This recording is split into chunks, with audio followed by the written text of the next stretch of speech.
श्री स्वामी समर्थ। जय जय स्वामी समर्थ। स्वामींचं नाव घेऊन मी आजच्या ह्या नवीन व्हिडिओला सुरुवात करते। या वर्षी आषाढ अमावास्या 24 जुलै म्हणजेच गुरुवारी साजरी केली जाणार आहे। यालाच आपण दीप अमावास्या किंवा दिव्यांची पहाट असे म्हणतात। या दिवशी घरात दिवे लावले जातात आणि रांगोळी काढून पूजा केली जाते। धार्मिक मान्यतानुसार पूर्वज अमावास्येच्या दिवशी पृथ्वीवर येतात जेणेकरून त्यांच्या वंशजांना समाधान मिळावे। अशा परिस्थितीत जेव्हा ते परतात तेव्हा त्यांच्या मार्गावर अंधार होऊ नये म्हणून दिवे लावले जातात, जेणेकरून परतताना त्यांचा मार्ग दिव्यांच्या प्रकाशाने उजळून निघावा। यामुळे अमावास्येच्या दिवशी पितरांसाठी दिवे दान केल्याने ते प्रसन्न होतात।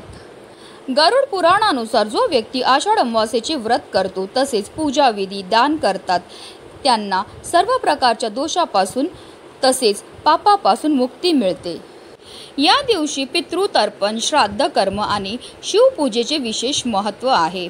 या दिवशी भगवान शिवाची पूजा केल्याने मोक्ष आणि इच्छासिद्धी देखील प्राप्त होते। या वर्षी आषाढ अमावास्येला अनेक शुभ आणि सिद्ध देणारे योग तयार होत आहे।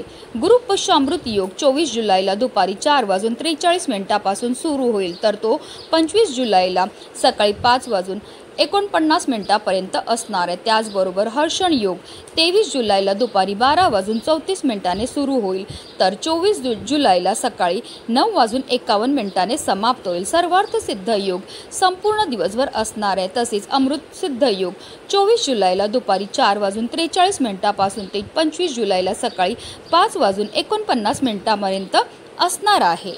पुष्य नक्षत्राला सर्व नक्षत्रांचा राजा मानला जातो। गुरुपुष्यामृत योगात केलेले कोणतेही कार्य अत्यंत शुभ, फलदायी आणि यशस्वी होते अशी धार्मिक श्रद्धा आहे।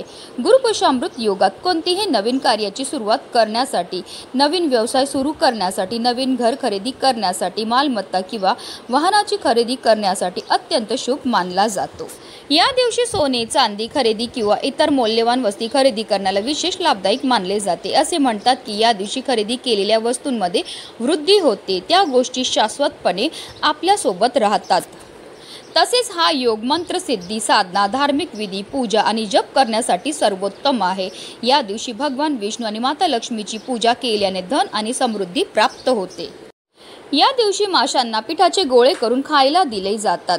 तसेच या दिवशी तुळशी आणि पिंपळाच्या झाडाला 108 प्रदक्षिणा घातल्या जातात। प्रदक्षिणा घालताना निरंतर ओम नमो भगवते वासुदेवाय नमः या मंत्राचा जप हा केला जातो। या पवित्र दिवशी पितरांना तर्पण देत पूर्णाचा नैवेद्य दाखवला जातो। असं केल्याने पित्र प्रसन्न होतात। तसेच या दिवशी एखादं नवीन झाड लावण्याला सुद्धा विशेष महत्त्व हे दिलं जाते। हे झाड लावल्यामुळे आपल्याला ग्रह दोषापासून मुक्तता मिळते। धार्मिकदृष्ट्या हा दिवस अतिशय महत्त्वाचा असल्यामुळे या दिवशी काही प्रभावी उपाय आणि सेवा देखील केल्या जातात।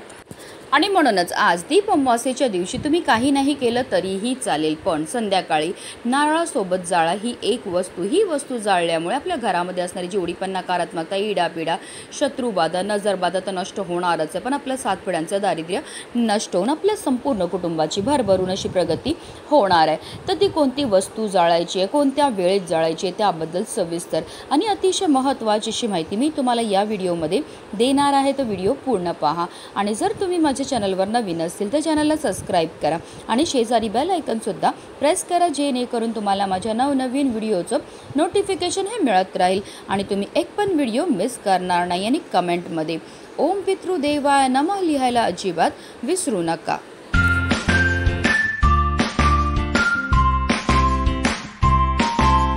अमावास्या आले की अनेक लोक घाबरतात। अमावास्येचा त्यांच्या मनावर खूप खोलवर परिणाम होतो।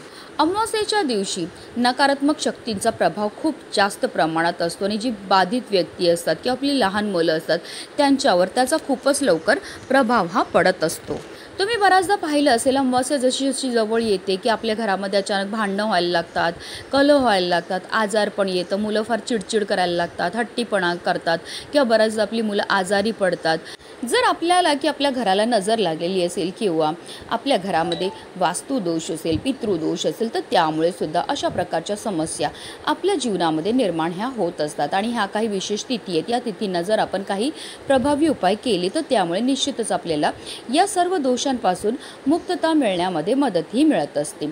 आता हा उपाय आपल्याला कधी करायचा, तर हा उपाय आपल्याला आज संध्याकाळी 6 वाजल्यापासून 7:30ची जी वेळ असते ती माता लक्ष्मीची आगमनाची वेळ असते. आणि त्यावेळेमध्ये जर आपण काही प्रभावी उपाय किंवा सेवा केल्या तर त्यामुळे माता लक्ष्मी आपल्यावर प्रसन्न होते आणि तिचं अखंड आगमन आपल्या घरामध्ये होत असतं. पण आता काही कारणास्तव जर तुम्हाला या वेळेमध्ये हा उपाय करणं शक्य नाही झालं तर अगदी रात्री 12 वाजेपर्यंत सुद्धा तुम्ही हा उपाय जो आहे तो करू शकता.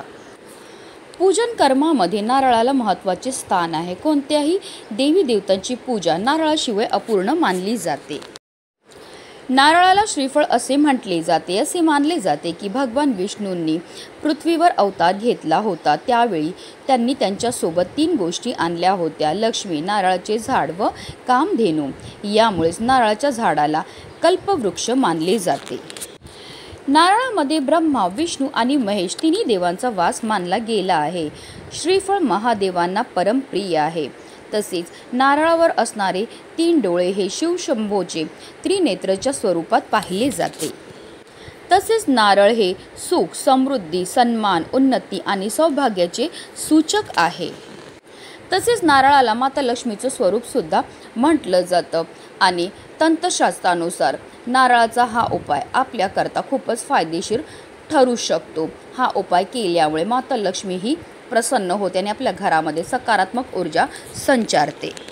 हा उपाय सुरू करायच्या अगोदर सर्वप्रथम आपल्याला देवघरामध्ये दिवा हा प्रज्वलित करून घ्यायचा आहे. कारण कोणतीही सेवा किंवा कोणताही उपाय जर आपण अग्नीच्या साक्षीने केला तर त्यामध्ये आपल्याला निश्चित सफलताही प्राप्त होत असते. त्यानंतर आपल्याला विधिवत देवपूजाही करून घ्यायची आणि त्यानंतर आपल्याला देवघरामध्येच हा उपाय जो आहे तो करायचा आहे. हा उपाय करण्याकरता आपल्याला एक नारळ लागणार आहे, पण या नारळामध्ये पाणी असणं गरजेचं आहे. तसेच हा नारळ नवीनच असावा.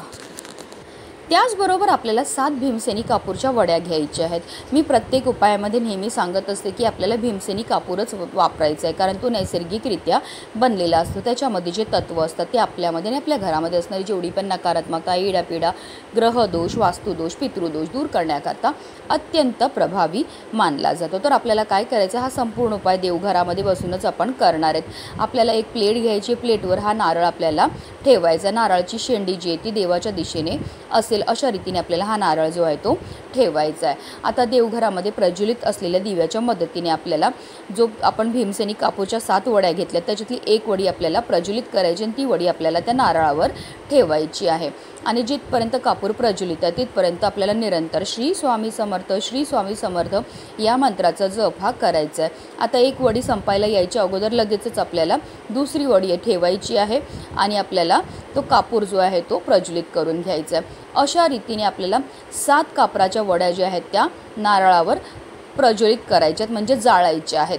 आणि जिथपर्यंत हा कापूर प्रज्वलित आहे तिथपर्यंत निरंतर आपल्याला श्री स्वामी समर्थ, श्री स्वामी समर्थ या मंत्राचा जप हा करायचा. अर्थात काय, तर आपल्याला आज दीप अमावास्येच्या दिवशी कर्पूर होम जो आहे तो करायचा आहे.